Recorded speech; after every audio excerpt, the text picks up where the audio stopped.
Students, तो अपन ने अब तक पढ़ लिया था डाइजेस्टिव सिस्टम में जो अपनी एलिमेंट्री कैनाल थी और अपनी पाचक ग्रंथियां। हमने पढ़ा था कि अपना पाचन तंत्र किन से मिलकर बना होता है। यहाँ तक अपन पढ़ चुके थे।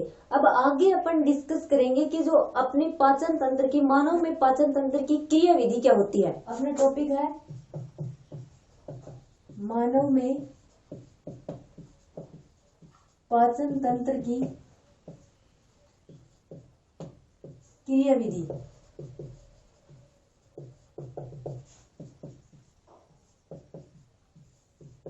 तो mechanism of digestive system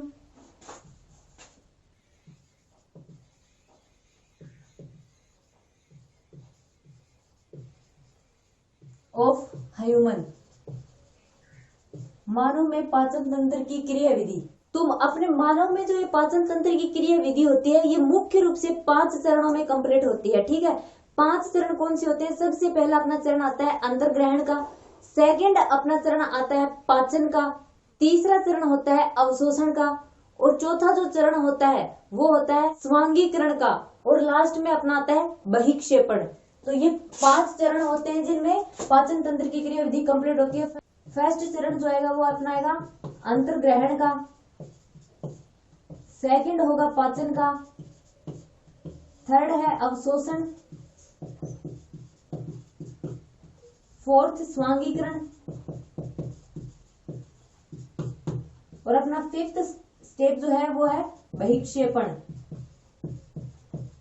first step जो है वो अपना अंतर्ग्रहण का है, इंगेशन, सेकंड है वो अपना पाचन का है, डाइजेशन, तीसरा है वो अवशोषण का है, मतलब अब्सॉर्प्शन का, फोर्थ जो है वो स्वांगीकरण का है, असिमिलेशन, और लास्ट जो है वो अपना बहिक्षेपण, मतलब इगेशन जो है वो अपना लास्ट स्टेप है। तो सबसे पहले अपन डिस्कस करेंगे अंतर्ग्रहण के बारे में कि इस स्टेप में क्या होता है। तो अपना अंतर्ग्रहण क्या होता है? किसी भी जीव के द्वारा भोजन को ग्रहण करने की जो प्रक्रिया होती है वो क्या कहलाती है? अंतर्ग्रहण। मानव भोजन को ग्रहण करता है, चाहे कोई भी जीव भोजन को ग्रहण करे, उस भोजन को ग्रहण करने की प्रोसेस अंतर्ग्रहण कहलाती है। और मानव में ये अंतर्ग्रहण की प्रोसेस जो होती है वो 2 चरणों में कंप्लीट होती है। ठीक है, फर्स्ट चरण में क्या होता है? फर्स्ट चरण में भोजन को चबाने की प्रक्रिया होती है, और सेकंड चरण में क्या होता है? सेकंड चरण में भोजन को निगलने की प्रक्रिया होती है।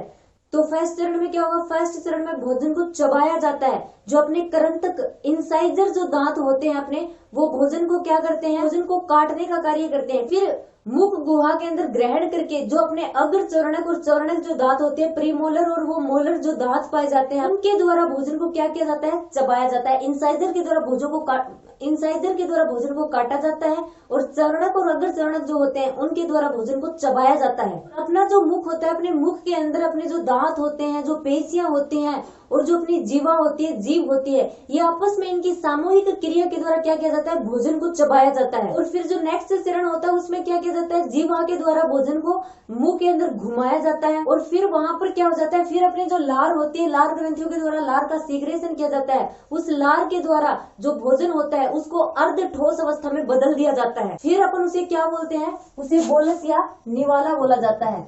ठीक है, बोलस या निवाला। जो अपना भोजन होता है उस भोजन के अंदर जब लार ग्रंथियां मिल जाती हैं, तो वो लार ग्रंथियां जो भोजन होता है उसको अर्ध ठोस अवस्था में बदल देती हैं, जिसको बोल्स या निवाला बोला जाता है। ओके, ये तो हो गई अंतर्ग्रहण की प्रोसेस। अब सेकंड अपनी प्रोसेस आती है पाचन की, डाइजेशन की। इसमें क्या होता है? इसमें अपन भोजन के पाचन के बारे में पढ़ेंगे, जैसे कि मुख गुहा में भोजन का पाचन कैसे होता है, आमाशय में भोजन का पाचन कैसे होगा, अपने आंत में भोजन का पाचन कैसे होगा, ये सारे स्टेप अपन देखेंगे।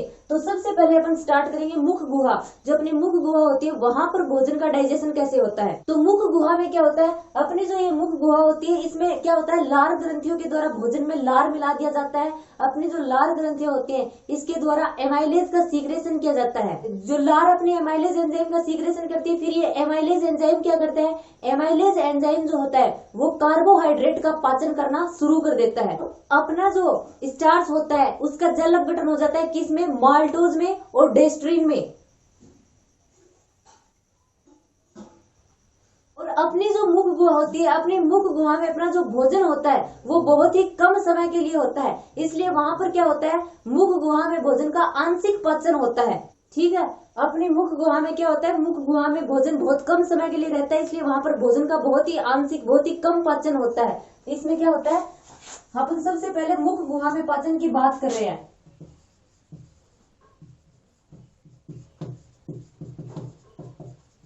तो इसमें अपना जो स्टार्च होता है पॉलीसेकेराइड,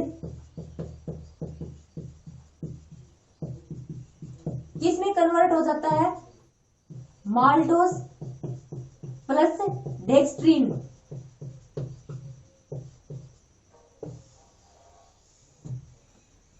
किसकी उपस्थिति में, एमिलेज की उपस्थिति में, जो लार के द्वारा जो एंजाइम स्रावित किए जाते हैं उन एंजाइमों की उपस्थिति में ये माल्टोस और डेक्स्ट्रीन पॉलीसेकेराइड से डाइसेकेराइड में कन्वर्ट हो जाएगा।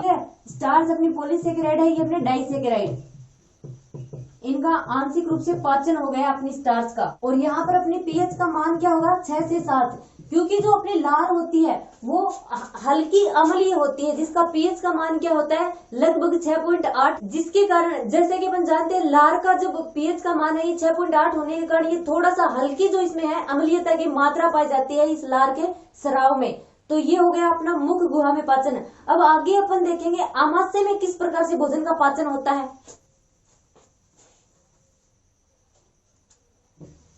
आमाशय में भोजन का पाचन,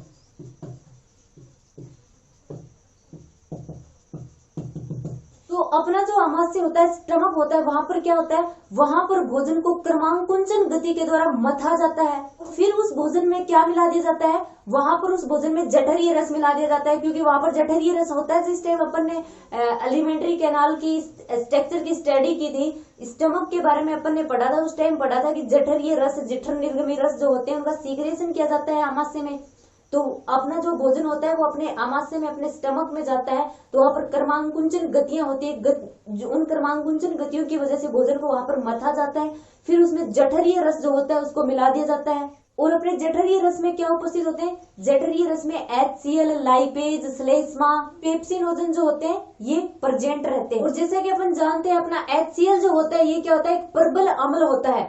HCl प्रबल अम्ल होता है, जिसके कारण क्या होता है, अपना जठरीय रस जो होता है वो अम्लीय प्रकृति का होता है। और ये अम्लीय प्रकृति का होने के कारण ये क्या कर देता है, अपना जो भोजन होता है उस भोजन की पीएच की मात्रा को कम कर देता है। और जब पीएच का मान कम होता है, उस पीएच के मान पर लारीय एमिलेज की क्रिया रुक जाती है। अपन ने पढ़ा था वहां पर लारी, जब मुख गुहा में क्या हो रहा था, लारी एमिलेज की प्रक्रिया होती है, लेकिन यहाँ पर क्या होगा, जो जठरीय रस है उसकी वजह से पीएच का मान कम हो जाएगा, जिसकी वजह से लारी एमिलेज की प्रक्रिया भी रुक जाएगी। और जो अपना ये HCl जो होता है ये क्या करता है, भोजन में जो जीवाणु होते हैं उन जीवाणुओं को नष्ट करने का कार्य करता है। ठीक है, HCl के द्वारा भोजन में जीवाणुओं को नष्ट किया जाता है। तो अपन भोजन ग्रहण करते हैं, उस भोजन में जो कठोर अवयव प्रेजेंट होते हैं उन कठोर अवयवों का क्या करता है, उन कठोर अवयवों को HCl गला देता है। और क्या होता है कि अपना जो पेप्सिनोजन होता है ना, अपना पेप्सिनोजन यहाँ पर निष्क्रिय अवस्था में होता है। तो यहाँ पर HCl जो होता है वो HCl क्या करता है, निष्क्रिय पेप्सिनोजन को सक्रिय पेप्सिन में बदल देता है। ठीक है,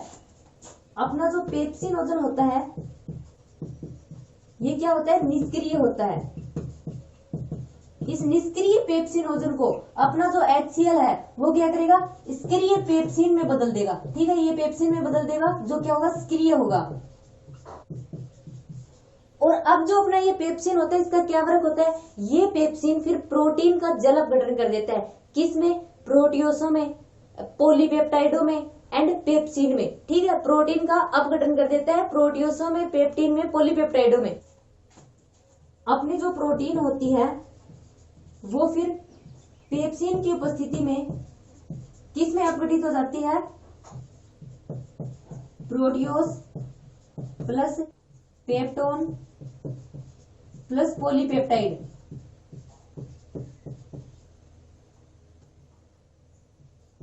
ठीक है, इनका अपघटन हो गया। अब पेप्सिन के द्वारा किनका अपघटन हो गया है, प्रोटीन का अपघटन हो गया है। क्योंकि अपन क्या पढ़ रहे हैं, डाइजेशन की प्रोसेस पढ़ रहे हैं, पाचन के बारे में अपन पढ़ रहे हैं, तो धीरे धीरे अपन देखेंगे कि कहाँ पर किस पदार्थ का अपघटन हो रहा है, कहाँ पर प्रोटीन अपघटित हो रही है, कहाँ पर कार्बोहाइड्रेट अपघटित हो रहा है, मुख गुहा में किस प्रकार से पाचन हो रहा है, जो अपना स्टमक है, आमाशय में कौन कौन से एंजाइम इसमें भाग ले रहे हैं, कहाँ पर क्या हो रहा है। और ये इंपॉर्टेंट है, डायरेक्ट छोटा क्वेश्चन आपसे ऐसे तो क्वेश्चन नहीं करेंगे कि जो मानव में पाचन तंत्र की संपूर्ण क्रिया विधि समझाइए, नहीं। छोटा क्वेश्चन ऐसे पूछेंगे कि मानव में मुख गुहा में भोजन का पाचन किस प्रकार से होता है, आमाशय में भोजन का पाचन किस प्रकार से होगा, जो अपनी आंत है उसमें भोजन का पाचन किस प्रकार से होता है। इस प्रकार से छोटे छोटे क्वेश्चन आते हैं। और यहाँ पर अपनी पीएच कितनी होती है, 2 से 3। और यहाँ पर ध्यान रखने वाली बात यह है कि जो अपना स्टमक होता है, अपना आमाशय जो होता है, उस आमाशय में ये जो पेप्सिन होता है, ये पेप्सिन प्रोटीन का अपघटन करने वाला मुख्य एंजाइम होता है। क्वेश्चन छोटा पूछ सकते हैं, और इसी में भी नहीं, आगे कंपटीशन लेवल में भी पूछ सकते हैं। आमाशय जो होता है, आमाशय में प्रमुख रूप से जो अपनी प्रोटीन होती है, उस प्रोटीन का अपघटन करने वाला एंजाइम कौन सा होता है, तो इसका आंसर आएगा पेप्सिन। अब आगे अगर आमाशय में अपन भोजन के पाचन की बात करें तो यहाँ तक अपन ने पढ़ा HCl जो होता है, हाइड्रोक्लोरिक अम्ल जो होता है, वो किस प्रकार से अपनी महत्वपूर्ण भूमिका निभाता है। अब आमाशय के अंदर जठरीय लाइपेज पाया जाता है, तो जठरीय लाइपेज जो होता है वो क्या करता है, जठरीय लाइपेज वसा के पाचन में महत्वपूर्ण भूमिका निभाता है। लेकिन जो जठरीय लाइपेज जो होता है ये बहुत ही वीक एंजाइम होता है, बहुत ही कमजोर होता है, जिसकी वजह से क्या होता है, वसा का सिर्फ आंशिक पाचन कर पाता है ये। और जब अपने आमाशय में, अपने स्टमक जो होता है उसमें भोजन का पाचन जब हो जाता है, तो आमाशय में भोजन के पाचन के बाद भोजन जो होता है एक पतली लई जैसी संरचना में परिवर्तित हो जाता है, जिसे अपन क्या बोलते हैं, काइम। छोटा क्वेश्चन पूछ सकते हैं, काइम क्या होता है। जब आमाशय के अंदर भोजन को पचा दिया जाता है, जब आमाशय में भोजन का पाचन हो जाता है, तो भोजन जो होता है वो पतली लई जैसी संरचना में परिवर्तित हो जाता है, जिसको काइम बोला जाता है। ठीक है, ये तो हो गया आमाशय में भोजन का पाचन। अब आगे अपन देखेंगे छोटी आंत में किस प्रकार से भोजन का पाचन होता है।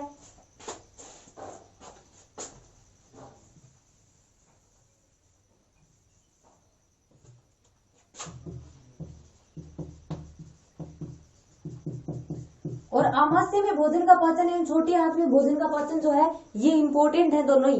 तो जैसे कि अपन जानते हैं अपने स्टमक में, अपने आमाशय में भोजन काइम जो था उसमें परिवर्तित हो जाता है। ठीक है, काइम ये थोड़ा क्या होता है, अम्लीय प्रकृति का होता है। और ये अपना जो काइम होता है ये धीरे धीरे किस में प्रवेश करता है, अपनी ग्रहणी में। ठीक है, आमाशय से फिर ये किस में चला जाएगा, अपनी ग्रहणी में प्रवेश करेगा ये काइम। और ग्रहणी में क्या होती है, अपन ने पढ़ा था ग्रहणी में बुर्नर ग्रंथियां पाई जाती हैं। ठीक है, ग्रहणी में क्या प्रेजेंट होती हैं, बुर्नर ग्रंथियां। और ये ग्रहणी में प्रेजेंट बुर्नर ग्रंथियां क्या करती हैं, ये एंजाइम रहित क्षारीय तरल का एवं श्लेष्मा का सीक्रेशन करती हैं। ठीक है, बुर्नर ग्रंथियों का क्या कार्य होता है, ये एंजाइम रहित जो अपना श्लेष्मा होती है एवं क्षारीय तरल होता है उसका सीक्रेशन करती हैं, उसका स्राव करती हैं। और ये जो क्षारीय तरल क्या करेगा, जिसका बुर्नर ग्रंथियों के द्वारा सीक्रेशन किया गया है, ये क्षारीय तरल जो इसकी भित्ति होंगी, इस भित्ति का क्या करेगा, जो जठरीय अम्लीय स्राव जो होता है ना, उससे इसकी सुरक्षा करता है। क्योंकि अपन जानते हैं जठरीय स्राव जो होता है उसका वो किस प्रवृत्ति का होता है, अम्लीय प्रवृत्ति का होता है। ठीक है,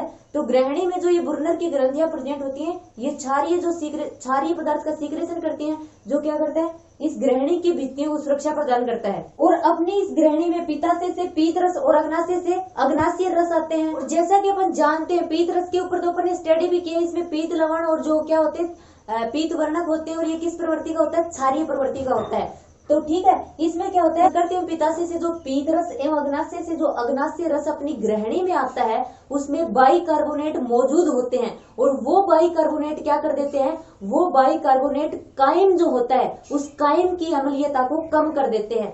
ठीक है, और अपने जो पीत लवण तथा जो लेसिथिन होते हैं, पीत लवण प्रेजेंट होते हैं अपनी की जो पीत रस होता है उसमें, वो क्या करते हैं, वो वसा का पाइसीकरण करते हैं। अपना लेसिथिन और जो अपना पीत लवण जो होता है, ये वसा का पाइसीकरण किस प्रकार से करता है, इसका एक सिरा जो होता है वो ध्रुवीय होता है और दूसरा सिरा क्या होता है, अध्रुवीय प्रवृत्ति का होता है। तो ये अध्रुवीय भाग होता है, वो अध्रुवीय भाग किस सतह से जुड़ जाता है, वसा गोलिकाओं की सतह से जुड़ जाता है। ठीक है, जो अध्रुवीय भाग होगा वो वसा गोलिकाओं की सतह से जुड़ जाएगा। तो इसका जो दूसरा ध्रुवीय भाग होता है ना, वो क्या करता है, भोजन में उपस्थित जो जल होता है उस जल में विलय रहता है। ओके, अध्रुवीय भाग वसा की सतह से जुड़ जाता है और जो ध्रुवीय भाग होता है वो भोजन में उपस्थित जल में विलय रहता है। इस क्रिया के कारण क्या हो जाता है, जो पृष्ठ गोलिकाएं जो होती हैं उनका तनाव कम हो जाता है, मतलब ये छोटी छोटी गोलिकाओं में टूट जाती हैं, छोटे छोटे आकार में टूट जाती हैं। इसी प्रोसेस को क्या बोला जाता है, पाइसीकरण बोला जाता है।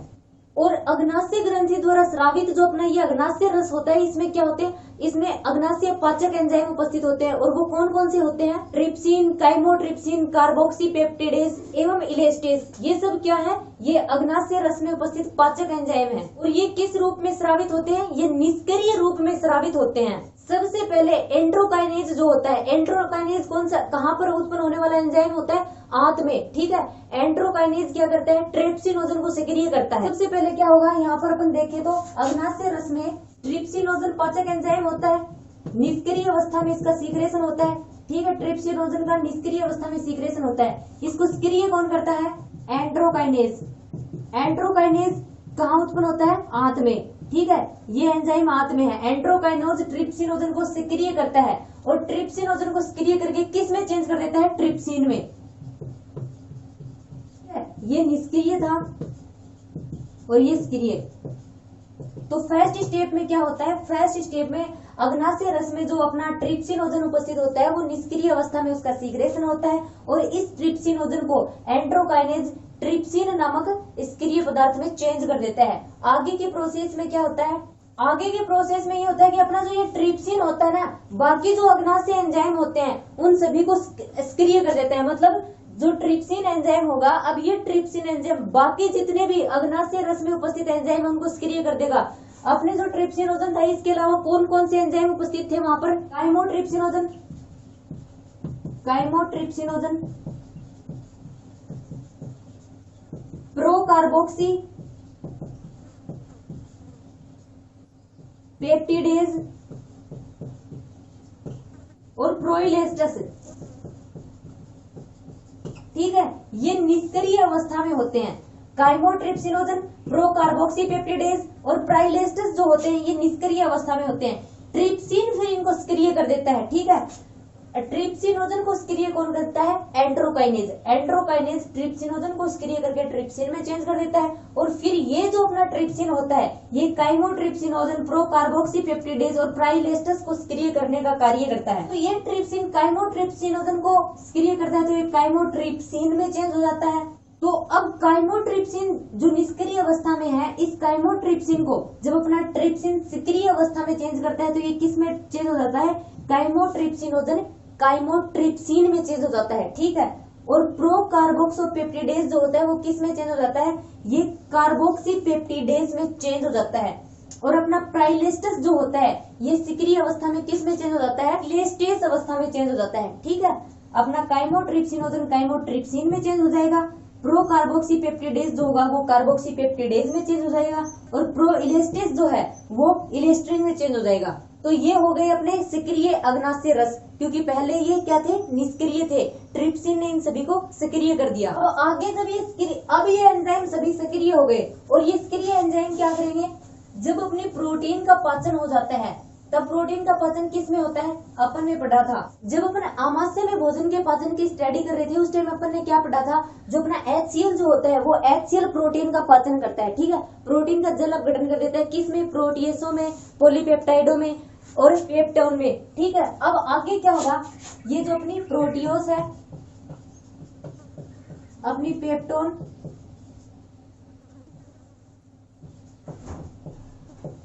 पॉलीपेप्टाइड, ठीक है।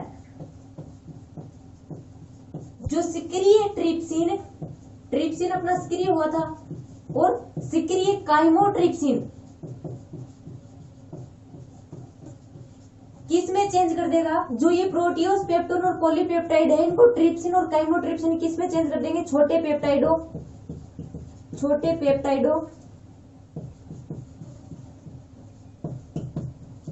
ट्राईपेप्टाइडो, डाईपेप्टाइडो में चेंज हो जाएंगे ये। मतलब इनका और ज्यादा अपघटन हो गया अब ट्रिप्सिन और काइमोट्रिप्सिन के द्वारा। अपने जो ये छोटे पेप्टाइड होंगे, ये छोटे पेप्टाइड किसकी उपस्थिति में? अब यहाँ पे अपन ने ट्रिप्सिन के बारे में पढ़ा, काइमोट्रिप्सिन के बारे में पढ़ा और अपना और कौन सा था? अग्नाशय रस का जो एंजाइम था वो कौन सा था? कार्बोक्सी पेप्टिडोज था, क्योंकि पहले वो प्री कार्बोक्सी पेप्टिडोज था और प्री कार्बोक्सी पेप्टिडोज को जो ट्रिप्सिन था उसने कार्बोक्सी पेप्टिडोज में चेंज कर दिया था। तो यहाँ पर जो छोटे पेप्टाइड होंगे उनको कार्बोक्सी पेप्टिडोज जो होगा वो किस में चेंज कर देगा? एमिनो अम्ल एवं डाईपेप्टाइडों में, एमिनो अम्ल एवं डाईपेप्टाइडों में। और इसके अलावा जो अपना एक इलेस्टस भी था जिसमें अपन ने पढ़ा था। इलेस्टस क्या करता है, अपना जो भोजन होता है उस भोजन में उपस्थित इलास्टिन तंतुओं का पाचन करता है। ठीक है, मैं एक बार फिर से इस चीज को रिपीट कर रही हूँ। इसमें पूरी प्रोसेस में क्या हो रहा है, अपन पढ़ रहे हैं भोजन का पाचन, डाइजेशन। जिस टाइम अपन आमाशय में भोजन का पाचन पढ़ रहे थे उस टाइम क्या था, अपना HCl जो होता है वो क्या करता है, भोजन में जो प्रोटीन होती है उसका आंशिक पाचन करता है और उस प्रोटीन का पाचन करके किस में कन्वर्ट कर देता है, प्रोटियोस, पेप्टोन और पॉलीपेप्टाइडों में चेंज कर देते हैं उसको। ठीक है, फिर भोजन अपना कहाँ पे आ जाता है, आगे ग्रहणी में आता है और फिर यहाँ पे अपना क्या होते हैं, अपने पीत रस उपस्थित होते हैं और क्या प्रेजेंट होते हैं, अग्नाशय रस। ठीक है, तो अग्नाशय रस जो होता है उस अग्नाशय रस में क्या होते हैं, उस अग्नाशय रस में होता है अपना ट्रिप्सिनोजन, काइमोट्रिप्सिनोजन और प्रोकार्बोक्सीपेप्टिडेज और प्रोइलेस्टेस। ये जो है एंजाइम वहां पर प्रेजेंट होते हैं, लेकिन ये किस अवस्था में होते हैं, ये निष्क्रिय अवस्था में होते हैं। तो सबसे पहले अपना जो ट्रिप्सिनोजन होता है उस ट्रिप्सिनोजन को सक्रिय किया जाता है, किसके द्वारा, एंट्रोकाइनेज के द्वारा। ठीक है, एंट्रोकाइनेज जो होता है उस एंट्रोकाइनेज का निर्माण कहाँ पे होता है, अपनी आंत में। ठीक है, वो एंट्रोकाइनेज ट्रिप्सिनोजन को ट्रिप्सिन में चेंज कर देता है। ठीक है, फिर अपना जो ये ट्रिप्सिन होता है, जो बाकी के बचे हुए एंजाइम होते हैं वो निष्क्रिय होते हैं, उनको सक्रिय कर देता है, मतलब काइमोट्रिप्सिनोजन को काइमोट्रिप्सिन में चेंज कर देता है और जो अपना प्रोइलेस्टेस होता है उसको इलेस्टेस में चेंज कर देता है। अपना जो प्रो कार्बोक्सीपेप्टिडोज होता है उसको कार्बोक्सीपेप्टिडोज में चेंज कर देता है। ओके, अब अपना ट्रिप्सिन और काइमोट्रिप्सिन मिलकर जो अपना आमाशय था उसमें जो प्रोटीन का पाचन हुआ था उसको छोटे पेप्टाइडों में और डाई और ट्राई पेप्टाइडों में चेंज कर देते हैं और ये डाई और ट्राई पेप्टाइड कार्बोक्सीपेप्टिडेज के द्वारा एमिनो अम्लों और डाई पेप्टाइडों में कन्वर्ट हो जाते हैं। यहाँ तक क्लियर। अब आगे क्या होता है, अपना जो अग्नाशय एमाइलेज होता है वो क्या करता है, जो कार्बोहाइड्रेट के जो अणु होते हैं, ग्लाइकोजन जो होती है, उनका जल अपघटित करके उनको किस में कन्वर्ट करता है, माल्टोज और ओलिगोसेकेराइड में परिवर्तित कर देता है ना। जो ये अग्नाशय एमाइलेज होता है ना, ये बहुत ही पावरफुल, शक्तिशाली होता है। मतलब अपनी ग्रहणी में प्रेजेंट जो स्टार्च होती है उस स्टार्च को ये आधे घंटे में पाचित कर देता है। और जो अपना अग्नाशय होता है उस अग्नाशय रस में लाइपेज बहुत ही कम मात्रा में प्रेजेंट होता है। यहाँ पर अपना जो कोलेस्ट्रॉल एस्टर हाइड्रोलेज जो उपस्थित होता है, एक फास्फोलाइपेज उपस्थित होता है। कोलेस्ट्रॉल एस्टर हाइड्रोलेज जो होगा, कोलेस्ट्रॉल एस्टर हाइड्रोलेज किसका जल अपघटन करेगा, कोलेस्ट्रॉल एस्टर का जल अपघटन करेगा। और जो अपना फास्फोलाइपेज जो होगा वो फास्फोलिपिड का जल अपघटन करेगा। और अपने जो राइबोन्यूक्लियस एंड डीऑक्सीराइबोन्यूक्लियस होते हैं वो किसका अपघटन करते हैं, आरएनए और डीएनए का, और किस में कन्वर्ट कर देते हैं, न्यूक्लियोटाइडों में। ठीक है, जो राइबोन्यूक्लियस होगा वो आरएनए का जल अपघटन करेगा और जो डीऑक्सीराइबोन्यूक्लियस होगा वो डीएनए का अपघटन करेगा और इनको किस में कन्वर्ट कर देगा, न्यूक्लियोटाइडों में परिवर्तित कर देगा। और इसके अलावा जो अपनी छोटी आंत अपनी जो क्षुद्रांत्र होती है उसकी एंट्रोसाइट्स जो सेल पाई जाती है, उसमें एंट्रोसाइट जो सेल होती है उनके द्वारा भी पाचक क्रियाएं की जाती है। उनमें पाचक क्रियाएं कैसी होती है, अगर उनमें पाचक क्रियाएं देखें तो क्या होगा, अपना सबसे पहले सुक्रेज होगा। एंट्रोसाइट सेल्स में भोजन का पाचन किस प्रकार से होता है, सबसे पहले सुक्रोज जो होगा वो सुक्रेज की उपस्थिति में किस में कन्वर्ट हो जाए, ग्लूकोज प्लस फ्रैक्टोज। माल्टोज किस में चेंज हो जाएगा, माल्टेज की उपस्थिति में ग्लूकोज में। अपना लैक्टोज जो होगा वो लैक्टेज की उपस्थिति में ग्लूकोज प्लस ग्लैक्टोज में चेंज हो जाएगा, ग्लूकोज प्लस ग्लैक्टोज। पॉलीपेप्टाइड जो होंगे वो डाईपेप्टाइड में कन्वर्ट होंगे, किसकी उपस्थिति में, एमिनोपेप्टेज की उपस्थिति में। जो डाईपेप्टाइड होंगे ये किस में कन्वर्ट होंगे, एमिनो अम्लों में की उपस्थिति में, डाईपेप्टिडेज की उपस्थिति में।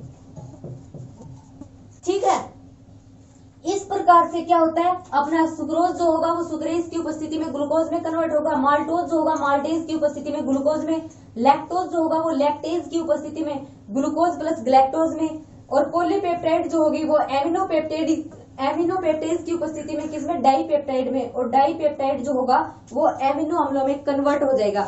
इस प्रकार आंत में क्या हो जाता है, पाचन की प्रक्रिया पूर्ण हो जाती है। तो इसमें अगर क्वेश्चन आने के चांसेस अपन देखें तो आंत जो होती है, आंत में भोजन का पाचन किस प्रकार से होता है, या तो डायरेक्ट ऐसे पूछेंगे या पूछ लेंगे आमाशय में भोजन का पाचन किस प्रकार से होता है। इस लेसन से छोटे और बड़े क्वेश्चन और या डाइजेस्टिव सिस्टम का जो ये डायग्राम है ये इंपॉर्टेंट है। अपने जूलॉजी के जितने भी डायग्राम है सारे के सारे इंपॉर्टेंट है। 4 या 5 डायग्राम हर बार एग्जाम में पूछे जाते हैं। अब आगे अपन नेक्स्ट वीडियो में देखेंगे जो अपना ये पचित भोजन है इसका अवशोषण कैसे होगा, इसका स्वांगीकरण कैसे होगा और बहिक्षेपण किस प्रकार से होगा।